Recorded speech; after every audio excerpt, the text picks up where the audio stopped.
stage, I mean, with the funding that's not available and has been in the past, the incentive to listen and to try to be responsible for care of the land, producing, the livelihood in the way that you suggest, you have such a wide audience. And in fact, I know others are looking for that. I mentioned this in the dicastery about jobs.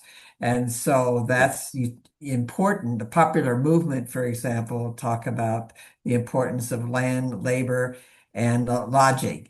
And that's exactly what you're trying to do. And that's the most basic movement in terms of dealing with those who are in need. So you've done your part and you continue to do more and you continue to light the fire under other people as well. So thank you. Exactly. And, one thing that we need to realize is that in many countries, Kenya being example, most of these young people are unemployed. Most of them are school dropouts. Most of them have no degrees. And most of them, even if you say there is work here, they are not going to work because they have no certificate.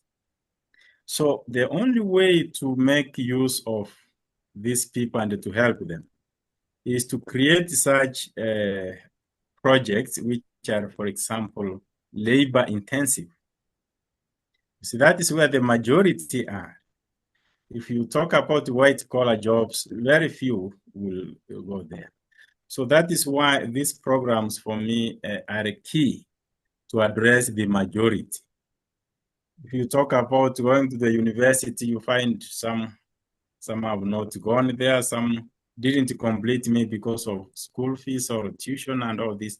So that's why if we need really to address the rate of unemployment across, let me look at Africa, most of the countries in Africa, let's focus on creating programs for those people who do not have any skill. See. Yeah, so that's why for me, I'm happy that even when we start like now in South Africa, where we have started these programs, like in carpentry, organic farming, teaching computer skills, the programs are attracting a lot of young people.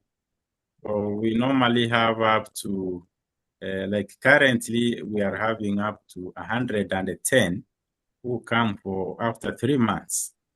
They complete, then they move out. Then there are also other big numbers in that line.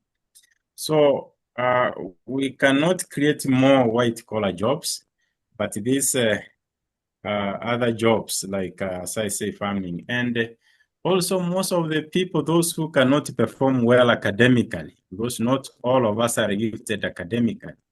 So if one does not have that gift, then there is a gift of the hands. You see, so we make use of the gift of the hands.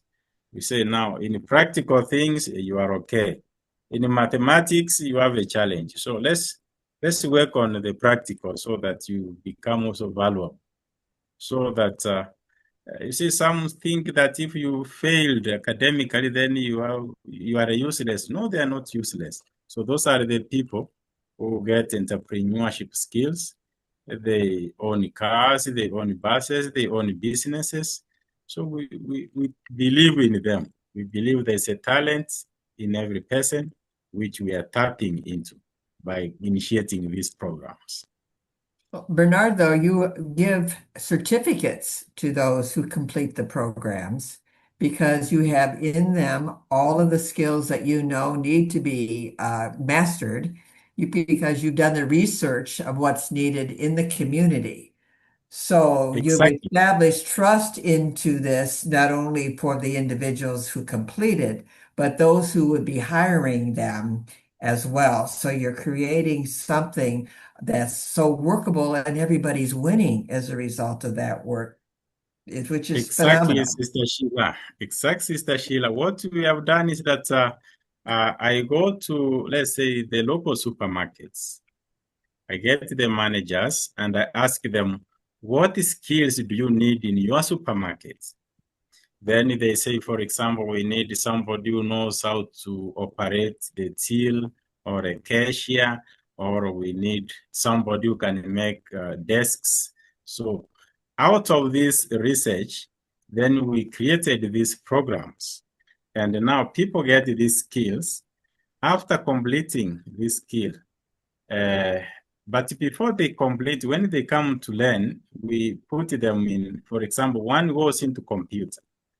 We observe you for, let's say, 1 week, 2 weeks. We assess if you are not doing well in computer, then we shift you to organic farming.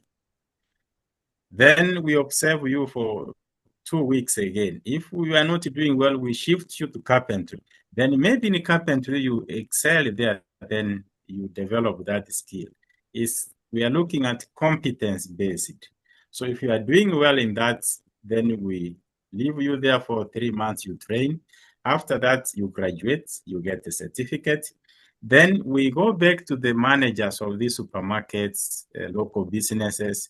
We engage them, we tell them we have some learners here who have completed the training. May you place them in work as work placements. So most of these managers have accepted, and out of that, we have placed most of these learners in various businesses, and they are working there because we are training them in a skill which is already needed out there. So they complete and they get employed straight away. And the other way that we are enabling these young people to continue with life is that those who are learning, like now, those who are doing carpentry, we ensure that they get a skill and experience by we as the center going to the institutions. We go to hospitals, we go to schools, we ask them, do you have some desks or anything that needs to be fixed? Then the institution says, yes, we have all these desks and we need chairs. So as a center, we sign a contract with the school. So then we take these learners into these institutions. They fix those desks or chairs, or they repair whatever they repair there. Then the school pays the center. Then out of what they are paid, then we are able to give something small to the learners. So that helps them. And also when they are out of school, we have a program whereby we enable these young people to come together and form kind of a cooperative or a group. Out of that group, they are able to get funding from the government or to register as NGO. So we support them also in that aspect. So you train them professionally very, very, very well. And then when we look at the nonviolence coming, then the personal and the integrity then could be, included in their mindset so that they are nourished interiorly, even as they are capable of doing things that are professional, that are needed still. Exactly. The whole person is Exactly. there. Exactly, because again, we look at these young people, they come from a family, they come from a community, and within the family, there is a lot of violence which happens there. And some of these young people are part of that or the cause of that violence. So we take them through a skill program whereby they understand various forms of violence, the causes, and the effects. Then we also give them a training on how can they be proactive in terms of addressing the nonviolence which happens in the community. Because you might be effective in your training, but if you are in a violent environment, then it affects you as well. So when we talk of holistic development, and as we said, all of these parts are interconnected, then we look at how else can we help these young people to get knowledge on this area, on nonviolence. How can they get knowledge on the environment? How can they get knowledge on relations? How can they get spiritual knowledge? So that makes them balanced people. we also give them a course on morals. How do you behave? How do you develop discipline? Otherwise, it's possible to have a great certificate. You get employed, but because of indiscipline, then you get fired after 1 week. So the certificate is not going to keep you in the job, but the discipline part. So that's why we bring in all of these aspects of human development into this holistic development of the person. Yeah, You have been that's how doing we this build the work. future. Great, great, most welcome. They say Yeah. wunderbar. Wonderbar. Yes, Thank great. you. I really look at, as I said, I look at this model being replicated in many countries because the situation look almost the same in many countries. Yes. And what the experience actually we are talking about, we are sharing has worked and it has borne some fruits.